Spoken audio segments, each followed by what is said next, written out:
alphanerds.online. Inherit the earth.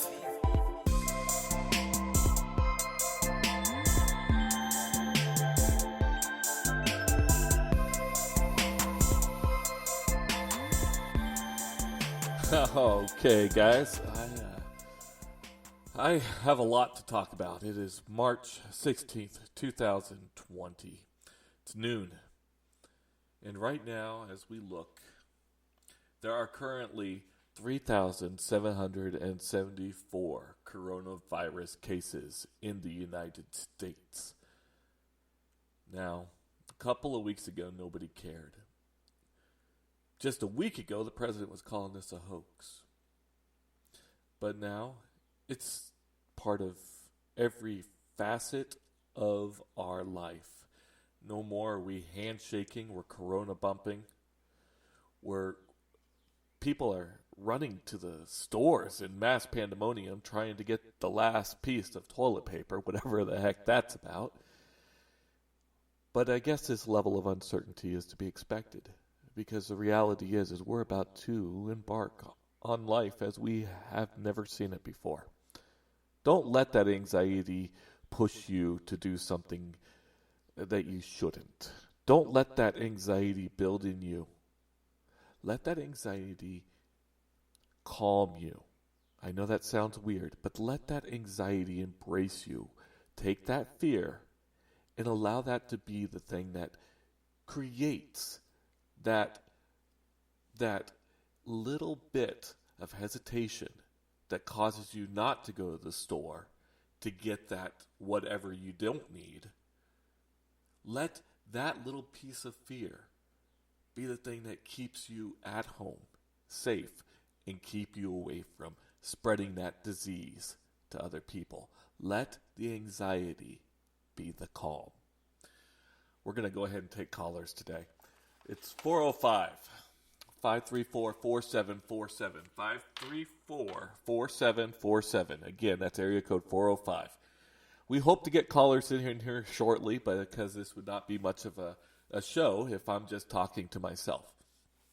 Annie has promised that she's going to take the phone lines. And if anybody has a call or some sort of thing that they'd like to let us know that's happening in the United States right now. I know we have listeners in Washington State. If there's something going on, we want to hear from you live, on the air. Let other people hear what the world is like over there. So we can get a deeper or more fuller understanding. Because here in Oklahoma, we only have 10 cases right now. 10 cases. Now, I know we woke up with 8, but now we have 10. And the reality is there's probably at least 150 floating around Oklahoma City completely undiagnosed right now. And it's been that way for more than a couple of days. It's been that way for a week. Reality is that this whole coronavirus pandemic could have been avoided with more drastic measures from an earlier point. But now, because we have enjoyed the benefits of globalization for so long, we are going to now see just how close of a global community we actually are.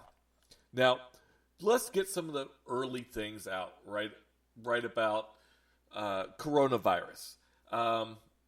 First, there's a lot of misconceptions out there. People really have all kinds of wild ideas. I even heard that this was a generated virus by somebody, the Chinese, they somehow decided to drop it on their own people and then let it go around the world.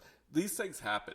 This is not a genetically weirded conspiracy concept. These are things that are going to occur and have occurred throughout history. Just because we're getting more industrialized doesn't mean we're going to get less viruses. It means we're going to get more. So please hang on to those thoughts. We're already getting a couple of texters, and I'm glad to see that. First off, we heard that one texter said they're closing cafes, restaurants, cinemas, theaters, gyms already here in Oklahoma City. Well, they should have done that about a week ago. That would have been a much better idea. But let's, sometimes we got to close the gates to the barn door after the horses have escaped. The reality is that we have a major issue in that there are plenty of people who are going to be sick. Please, take the right guidelines. Do not go to the emergency room. Contact a local physician. Contact a local hospital and ask them how to proceed. Because if you have the virus, all you're doing is getting plenty of other vulnerable people sick at the ER. If you do not have the virus, all you're doing is increasing your chance to exposure of the virus by going into the ER. So now you have the flu and you also have the coronavirus. Okay, guys, I used to work for the United States military. As an Army soldier, I was in air traffic control. And one of the things that they did for air traffic control units was they realized that during pandemics, typically air traffic control routes go to a minimum. The reason being is because travel does not really set itself conducive to a pandemic sort of atmosphere. Because of that, they gave me a 4-week training course because I was an air traffic controller, thinking we don't need air traffic controllers during a pandemic. Let's give him a secondary look. And went through this 4-week training course on how to handle a global pandemic brought on by the World Health Organization at the time. To be completely honest, I did the minimalistic concept just to get out of that class. I did not really care to hear much, and I really don't remember a whole lot. I really don't. But I do remember certain things. And things when they talked about rate of spread and how and what phases they use in beginning to lock things down. Because if they lock things down all too quickly, it creates riots and other issues like they experienced in Italy because they had to close things down in a very, very, very quick manner. This is going to test our individuality. This is going to test our Constitution. This is going to test our ability to decide whether or not it is right to enjoy our freedoms at the expense or safety of another person's health. Never before has America been faced with this kind of question, this kind of lack of freedom. It's going to be a very difficult dilemma, as we are going to have to put aside our individualism for what's greater, the whole of society. Right now in Kentucky, we have a man with coronavirus refusing to self-quarantine. Now, think about that for a second. They have to put a person, I'll be gender inclusive, my bad, a police officer on this person 24 hours a day because of this person's unwillingness to stick with guidelines. Sure, they should probably throw him in an isolation cell and let him be by himself.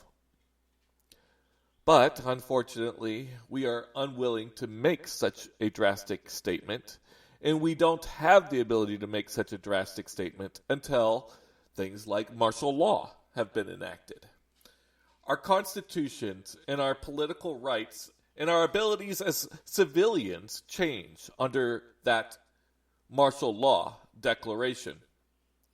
And while Trump has called this a hoax, and while Trump has downplayed this for the sake of his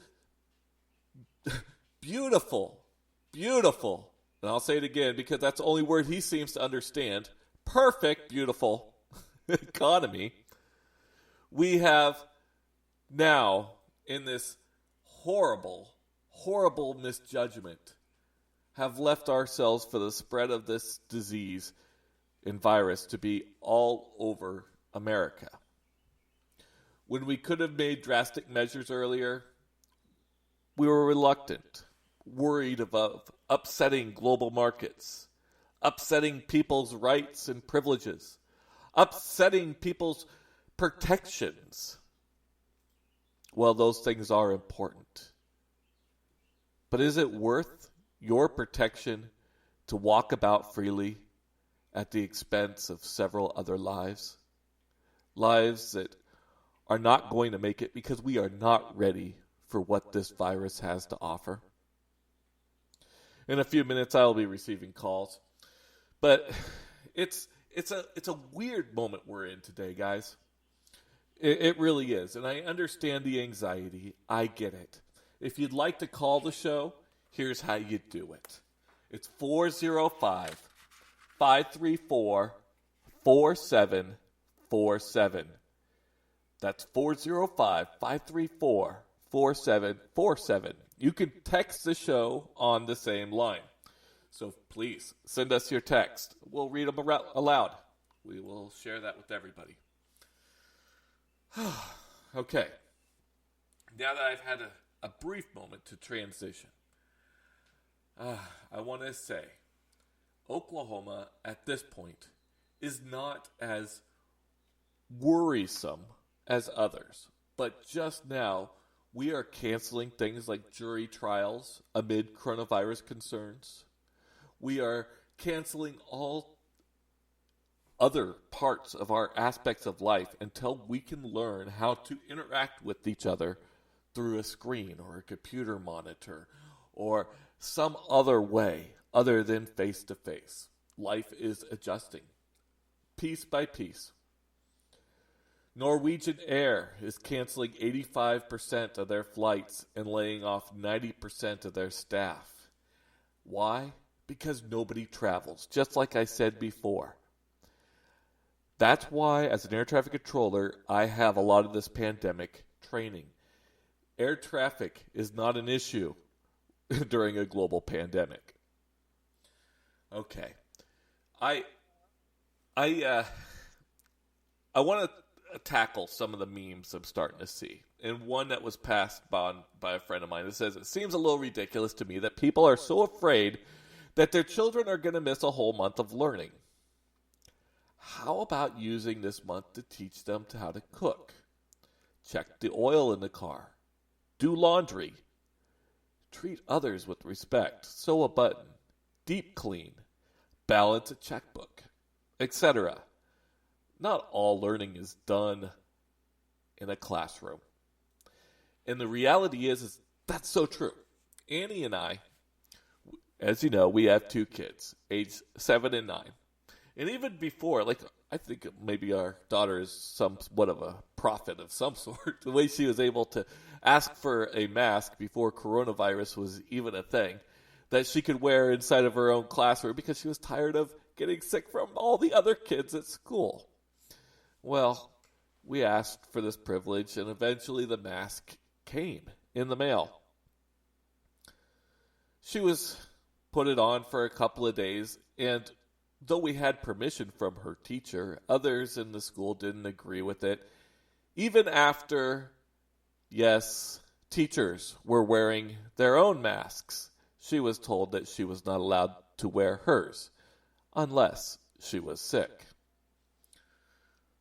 At that point, I decided homeschool is the best option for her. Not because I was 100% convinced on this coronavirus issue at that point, which I was 99%, but the fact that a kid cannot have control of their own facets of health inside of a classroom, especially now, tells me this is the best time. And Annie and I jumped. We jumped at the opportunity, and now both of our children are enjoying a homeschool education because they transferred at the right time. Instead of missing school, they're here with us, enjoying school. So, yeah, we're going to teach them how to cook. We're going to probably not teach them how to check the oil in the car. That's not going to happen. But do laundry, definitely. Deep clean, definitely. Kids are going to get a good education. It's called home economics. They don't teach that in school anymore, but I guess we could teach it at home, especially in a coronavirus event. Brownies. Yeah.